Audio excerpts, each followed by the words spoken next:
Shalom everyone, Joshua here. And today I want to take the time to answer a couple questions that have arose since the first original break occurred on the Rawscoe. And I'm going to discuss what is going to transpire here in the near future for this. Alright, let's get right into this, peeps. So, when the initial break occurred, which was a separation here at the head tube and down to weld joint, the original break was on the down tube side of the weld joint. Now, by the grace of the Lord, through my brother Mashiach Todd, he knows a gentleman, Shawn, whose Facebook page is Lee's Welding out of Parisburg, Virginia. Check him out. This guy does some primo work, peeps. Let me tell you. The weld job that he did on here, I mean, par none. So if you do need any aluminum welding, look him up, especially if you're in the NRV or Roanoke Valleys. You can come down, check him out, let him get the job done for you. It's going to be excellent. I guarantee it, man. The weld job on here is far and away actually better than what came from the factory. All right. So the second break that has occurred on here is now on the opposing side. So it's on this opposite side, the left side. This time it is separating on the head tube side of the weld joint.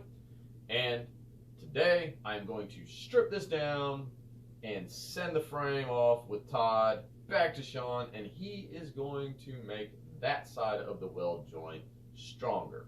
And I'm really looking forward to sending that huck to flat on some big drop to see how well it holds up, because you know that's what I do. Now, why has all this occurred, peeps? Why? Why has all this cracked head tube joint, down tube joint occurred, right? Peeps, it's very simple. All right, I put a 160 fork on this frame, okay? Trek, the manufacturer of the Raleigh 8, states you cannot run larger than a 140 travel fork on this bike. So let me go ahead and real quickly answer the question that has arose about the Trek warranty and why I have not reached out to them. If I reached out to them and inquired about a warranty, I would have to tell them that I put a 160 mil fork on there. They would subsequently tell me that that voids their manufacturer's warranty. See how simple that is? Because if on the reverse side of things, I put the Judy fork back on there and tell them I broke the head tube, they're really going to inquire as to how that even transpired. And then two, and more importantly, that would be lying, right? That would be lying. And that would make my father the devil. So no, I chose not to reach out to Trek. And by the grace of the Lord, here again, as I had stated before, through my brother Mashiach Todd, he has linked me up with Shawn at Lee's Welding in Parisburg, and bam, it's going to get fixed, all right? And then I'm going to send it off a massive drop at Tech again. That's exactly what's going to transpire. So that's the future of this. All right, the Trek is going to get fixed again. And oh, even better, peeps. Of course, I do pray this is all back together so I can do a test run and do some drops at Tech or whatever prior to. But stay tuned, because it's all in the Lord's hands. But if this all works out, it's going to Bryce Bike Park on the 7th of May. Woo! So that's practically like a 1-year anniversary of the broken leg, taking a broken bike up to Bryce Bike Park to not break anything. Let me just put that out there, to not break anything. But no, for real. Yeah, it has come down the pipeline. A very close friend of mine who chooses to remain anonymous is sponsoring a trip for me to go up to Bryce Bike Park. He says that I haven't had enough time off of work, and he knows my financial situation. He's just really stoked to provide this opportunity for me to just get away for a day and go out and enjoy some recreation. So, if all goes well and it is in the Lord's will, peeps, boom, myself and the Rawscoe, we're going to Bryce Bike Park on the 7th of May, and I hope maybe a few of y'all can make it as well. That would be super cool to hang out with y'all and get some laps in out there. Of course, it's going to start off with a good number of brew-through laps just to get dialed in and just to make sure that nothing adverse will occur. Then, of course, pickleback and pickle bomb, like two of my favorite trails, peeps. So yes, I do plan on hitting the big step up on pickleback. And then, of course, the drops on car bomb. So, really stoked and excited, and I really hope that transpires. Again, let it be all in the Lord's will. If he keeps me right here in my house to study his word, just fine by me. Anyway, so that's that. That's the future of all that. And looking forward to getting this thing back out on the trail soon.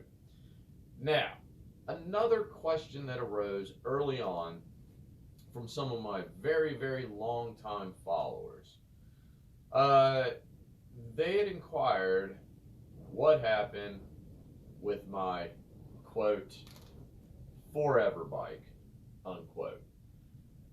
Many of y'all don't even know that a while back, gosh, it was 2017, I believe, I was very fortunate through Army buddy. He provided me the means to acquire my first all-terrain bike. It was by no means a mountain bike, but I acquired the Raleigh Tokul 1, the 2016 model, and it was in that brilliant green. I really dig that thing. It was great. Now, of course, that one got me the basics of understanding mechanics of bicycles and mountain bikes and things and components and geometries and all this, that, and the third, right? Well, peeps, I don't have the Tokul 1 anymore. So what many of y'all, actually, I don't think a single soul knows, because I didn't boast about this. I didn't just go and display it all. But I do want to now answer this question as to what happened to the Tokul 1. If y'all go back on my YouTube channel, Rawscoe, Rawscoe, and you look up the, I want to say it's either on the Blacksburg MTB Skills Park playlist, or you can find it on the, oh heavens, the Brush Mountain / Pandapis playlist that I have on that channel. You can find the With Bill Boys video. Now, some of y'all might recall Cole and Ethan that I had encountered at the Blacksburg Skills Park. Well, Cole at the time was already on a pretty sweet little rig, but unfortunately, Ethan, the young man who's, you know, going through school, doesn't have a ton of finances and what have you to throw at a bike, didn't really have a solid rig to ride. At one point in our paths crossing, which should be on video, I had loaned the Tokul 1 to Ethan, right? Well, he lived down in Whitville, and I just told him to take it home with him, ride it, and, you know, just enjoy it. I didn't really need it at the time or anything. But it kept getting pressed in my heart. I was just like, Lord, did I just give him the bike? You know, and let me give you a little background on what transpired with the Tokul 1, because the Tokul 1 was not like in an OE spec at all. It had some serious upgrades done to it. By the grace of the Lord, I had acquired a Diamondback Mason, which the Mason frame has been fixed. That's back there. I don't have it out right now. Anyway, that's a whole story for another day. Anyway, through another gentleman, I acquired a 2013 Diamondback Mason that had some upgrades done to it. Had some decent handlebars, stem. The fork was original, it was a Fox 32 or something like that. Had some decent hubs on it and wheels. And the drivetrain was fair, right? However, the top of the seat tube was broken right where the post inserts. So it was like broken off like this much, and you couldn't get a clamp on it. And so The guy just decided to get rid of the bike.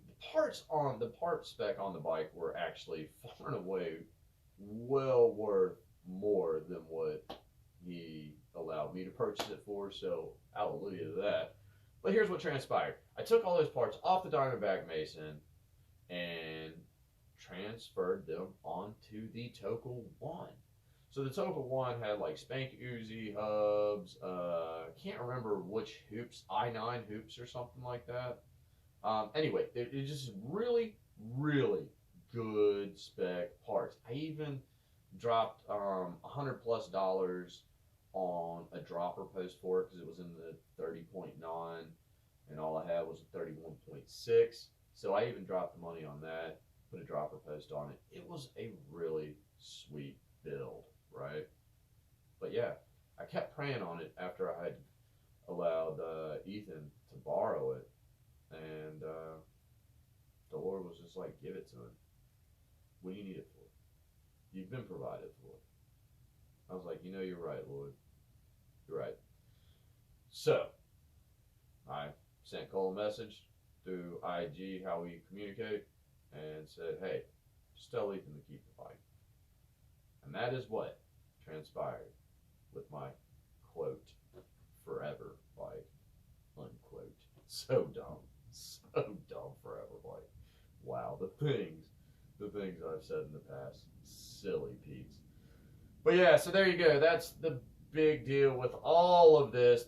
The Rawscoe's coming back, and I'm going to go shred the snot out of it again. And I will send it off some big hug to Flats. Don't you worry. And we'll just see where it all goes from there. But I hope that's answered some questions. Again, peeps, disclaimer. Don't go putting parts on your bike that are not recommended for it. All right, Trek says the limitations for this bicycle are set at 140 mil travel. And that's on a 27.5. I don't know. It could only be 120 or maybe 130 on a 29er setup. So you might want to look into that as well. But save yourself a headache if the head tube breaks and your head freaking mashes into the ground, peeps. Save yourself a headache.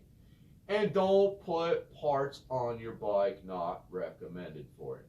So that's my tip for y'all. And I do hope that answers some questions. No, I do not have the Tokul 1 anymore. I have given that by the grace of the Lord to Ethan, who is down in Whitville. And as far as I'm aware, haven't chatted with him in a few months, but as far as I'm aware, when he has the opportunity outside of school and work, he is still shredding it.